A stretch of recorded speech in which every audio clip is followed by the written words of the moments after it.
Friends, నేను మీ Lavanya. Friends, 24 hours romance web series already episode 8 చూసారు ఫ్రెండ్స్. ఎపిసోడ్ 9 గురించి నాకు తెలిసిన ఇన్ఫర్మేషన్ ఫ్రెండ్స్, అది ఏంటంటే క్యూ మధు వాళ్ళు 24 అవర్స్ రొమాన్స్ గురించి ఎపిసోడ్ 9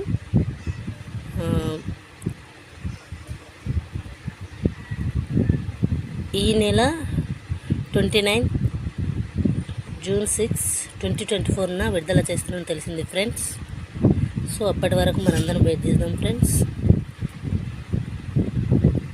నాలాగా మీరు కూడా వెయిట్ చేసే వాళ్ళు ఎవరైనా ఉంటే ప్లీజ్ కామెంట్ చేయండి ఫ్రెండ్స్. ఓకే ఫ్రెండ్స్, వీడియో మీకు నచ్చినట్లయితే ముందుగా సబ్స్క్రైబ్ చేసి లైక్ చేయండి ఫ్రెండ్స్. అలాగే షేర్ కూడా చేయండి. Okay friends, thank you.